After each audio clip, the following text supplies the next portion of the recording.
here we are in Photoshop now, and I've got my image, which is looking nice.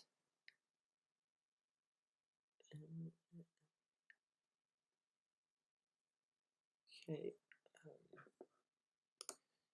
so I've got my image here, and first of all, what I want to do is I'm going to try and sort out my alignments and get it looking as straight and as linear as possible. So I want to go in first of all to lens correction. So when I was shooting this, as you can see in the settings here, I was shooting on a 35mm lens, and in here I'm gonna basically select all my settings, and it's gonna correct any natural perspective distortion that the lens creates. One kind of interesting thing that I actually learned over the course of this last 12 weeks when I was doing some research was that there's no such, unless you've got a faulty camera, there's no actual such thing as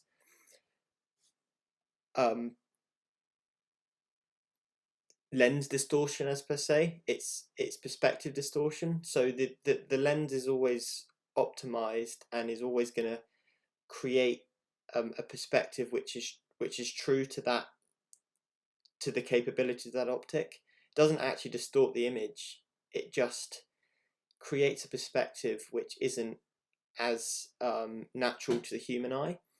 So when you're working with a 50mm lens, that will create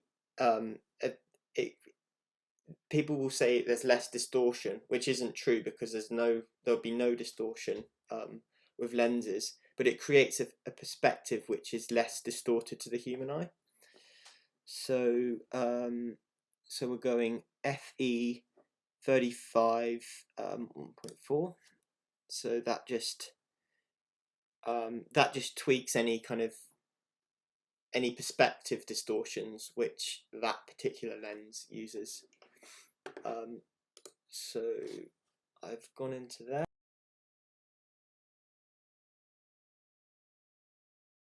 You can see that the image isn't perfect, it's slightly shifted to the right.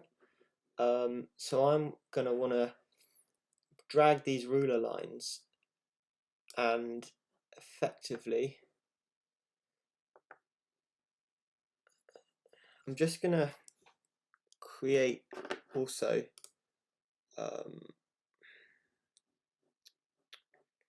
actually I won't, it will not add to the image.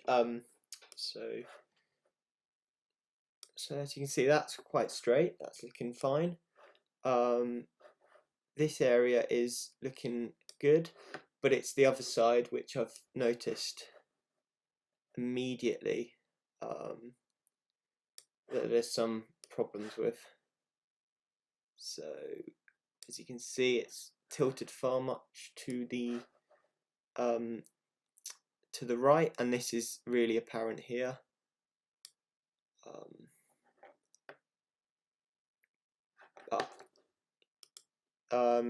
This would be a process which I've really developed and learned, and I wouldn't say I was that confident about even 5-6 weeks ago, but with a bit of practice and trial and error, really sort of getting my head around it. So the main one I'd use would be skew, which effectively allows you to shift different kind of angles and planes and perspectives within your image. I'm gonna want to effectively, just based on these lines, won't be too bad. So I've got a choice. I can either bring this forward like this. Oh, it's going there. Or I can do it that way. But in terms of this image, I'm much better off doing it this way. So just going to use my eye. And to be honest, I'm really pleased and quite surprised how well this is actually turned out. There's not really too much corrections I'll have to make, which is great. That's looking perfect. That's looking absolutely fine. No issues at all. So it really, to be honest, it really just seemed to be that initial change.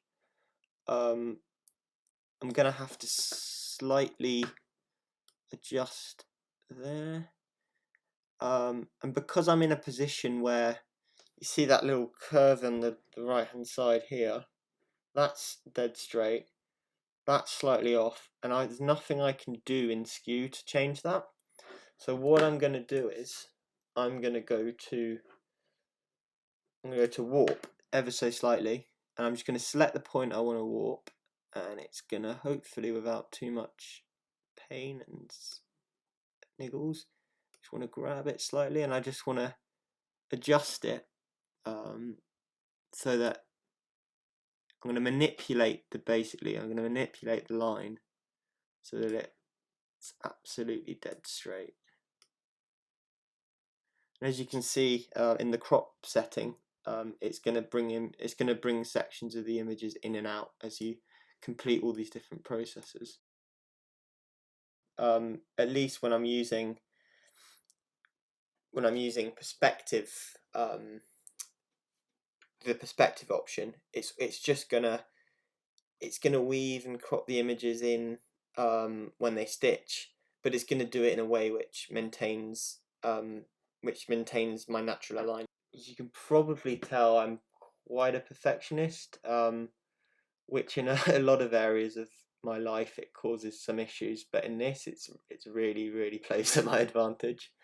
It's definitely why I enjoy architectural photography and this precision and this exactness.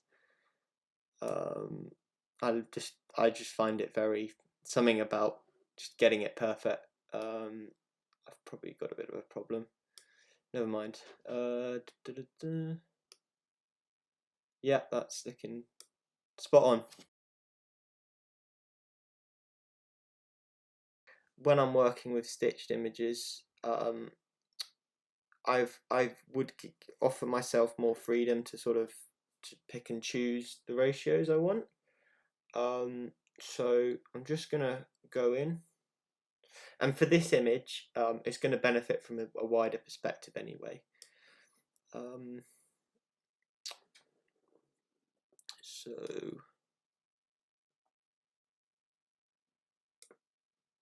again, like I was saying, that slight niggle there, it's not a big deal because I'm going to crop it in. And again, what I want to achieve in this process is centralness. I want to be as central as possible, basically. So I'm using obviously this line here as a guide, and I'm just gonna get my little measuring thing again just to check, and that seems, to me, as central as possible. So I wanna, which is good because it means I haven't had to crop the image in as much as this minimal crop in terms of the actual space I had to play with. So we're gonna go in, because I dealt with a lot of my shadows and highlights originally. Anything I do in levels is going to be as minimal as possible. Personally, I wouldn't tend to use curves as much. I feel that it disrupts the image too much, and for me, levels there's a lot more consistency and there's a lot more control within the process. So I've noticed that there's effectively the image is going to need more.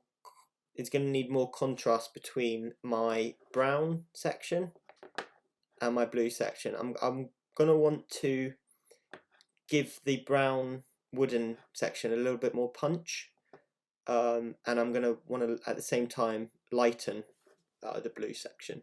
So I'm going to do this through a process where I want to slightly, so basically I want to slightly darken my image in total, which is gonna give a bolder perspective feel, which will help my brown wooden area. So we do that, and then that's gonna slightly lighten the image in total, so it's looking nice. So that's the nice balance really between, you've got your brightness of the wood, very subtle, and then you've got your sort of your darkness. So you want to bring that in a little bit more. Perfect. And I want to bring that out a little bit more. Just juggle it. And I would say, just going to check back again.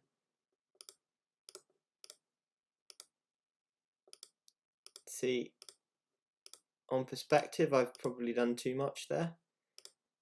So I'm going to redo that process, but I'm going to be a little bit more subtle. Something I've learned and something I'm still improving on is my just finding that balance between getting that right kind of effect of editing but not overdoing it at the same time. It's going to be a little bit more subtle here. Probably going to work the other way around. So I'm going to brighten those first, ever so slightly, just really tiny, and then I'm going to leave that. I'm going to lighten it, and then I'm going to slightly adjust it there. So for me, that automatically feels a lot nicer. So I've got a little bit more light. Probably needs a tad more emphasis on there. So put that at about 5, and then I want to again compensate that through brightening, which is for me that's a lot better. It's creating an image with a lot more punch.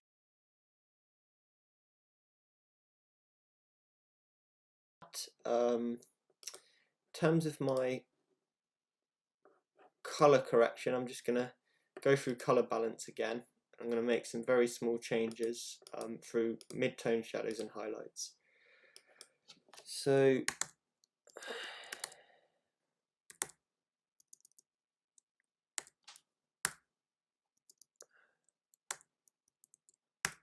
I want to slightly give this a slightly warmer feel. Use my magentas because it feels a tint too greeny. So I'm going to want to correct that.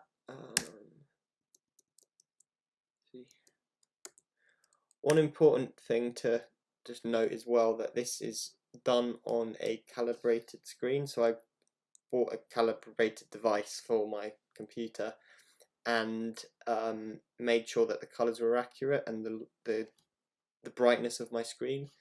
There's no point doing all these sort of color corrections and whatnot if the results, if it's on a screen which is inaccurate. So that's an important sort of thing to consider. For me, that's perfect. So there's a nice bit of balance, maybe a tint of cyan actually, just to take the edge off. There we go. Shadows again. I want a slight bit of coolness to the shadows. I feel they could benefit, so I want to let's go 5. There we go. That looks nice. Magenta again. That gives too much of a. It's an unnatural feel. The green would be more naturally as a feel, but again, I don't want to overemphasize it. So I'd say I'll go 2 points of green, maybe 3. We'll go for 1. So definitely feeling that cyan needs to be tweaked. So you can see here 5 seem to be too much. That's a little bit too reddish at the moment, so I want to go about 3. again too much. I want to go to just, that's all it takes, just a little bit. Highlights. Notice color correction is something I've really, once I've practiced more and become more attuned to it, it has really sort of sped up my process of doing it, sped up, and it's a frustrating process, but there's something, I find it's something really enjoyable about it at the same time.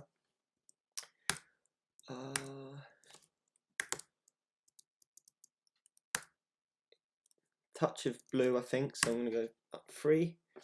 Just, I think with the midtones that warm effect really works, but sometimes you just want to take the edge off through making it a little bit cooler for your highlights and your shadows. So magenta, again, I don't really want to touch magenta or green option. It's feeling slightly too green. So I'm just going to want to bring it down, say 2 points, maybe 3, no, 2 red, 1, 2 we'll go for. Again,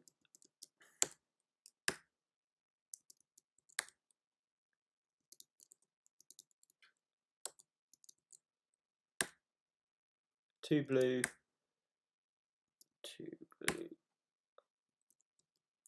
As much as I like the reds, I don't want to overemphasize it.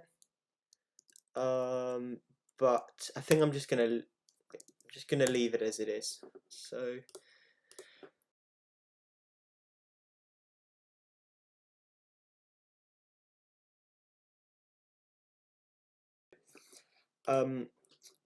last section that I want to do is basically any spot checks. So we've got the spot healing brush here,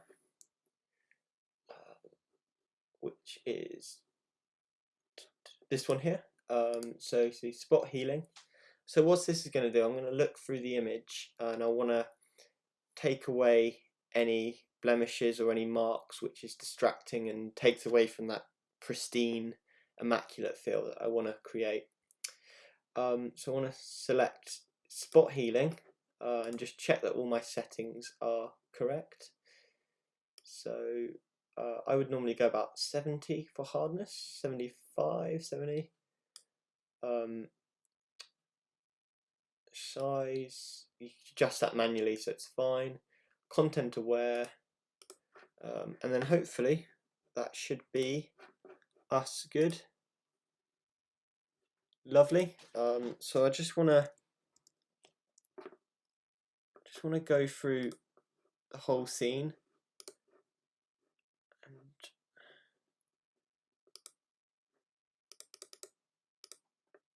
I'm going to adjust my hardness a little bit, bring it up.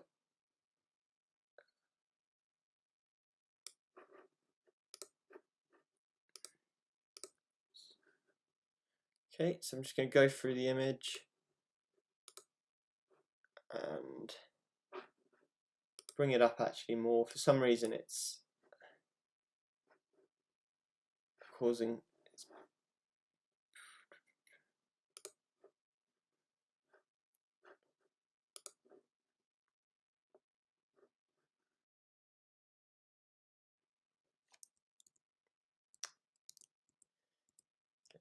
so actually this is working on a new computer, so it is causing me a few problems with my spot checks. So what I've been doing at the moment is once I've finished the image, I will normally go back onto my laptop to correct this and perfect it, but just for point of reference, I'll just try and get rid of as many blemishes as possible.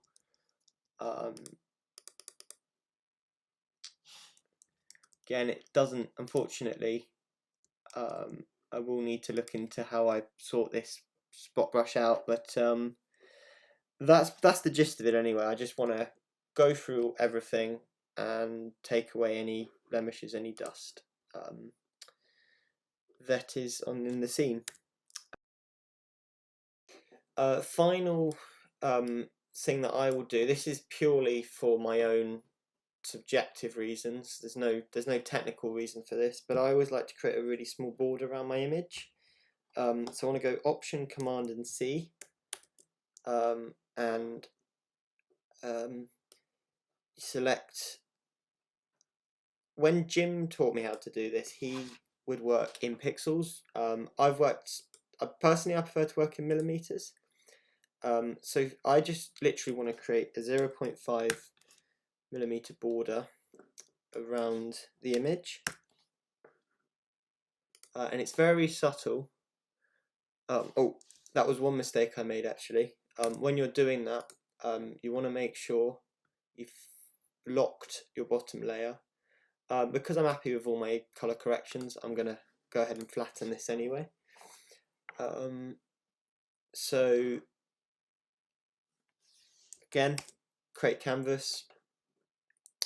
You want to select relative, because then that will, in theory, you could do it. You could add on centimeters, pixels of your pre-existing image. However, this for me is just, it's confusing and it's not the best way of doing it. So I'm going to set relative, which is going to allow me to just add specifically what I want. So I'm just going to add 0.5 millimeters, and that should do me. It's very subtle. It's very subtle, but because I like to work, if I'm working in kind of PDF documents, and for example, when I've designed my photo book for my other module, if I'm working anything with a white background, I really feel that having that just slight border helps to separate the image from the page a bit better. So it's just a personal thing that I do.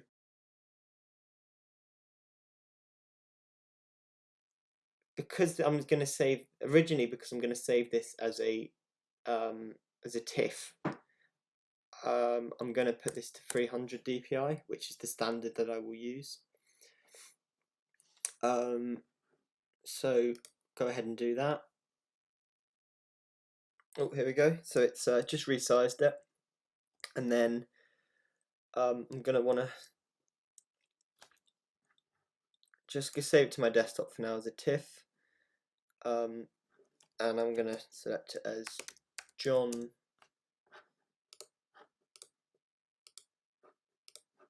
image stitches, which is a file I created. So I'm going to set it as John Bell House library, and then select as a TIFF.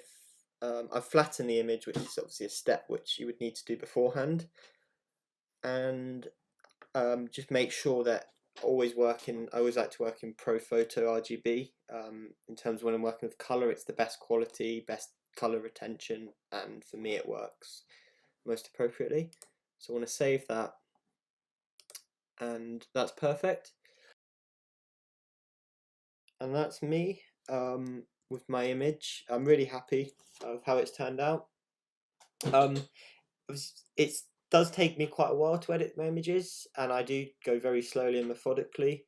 But for me, I much prefer doing it that way. I would rather just get the image right first time, and I felt, in terms of learning, going through the process slowly and sort of concisely has meant over time I've been able to speed up, and has cut out errors.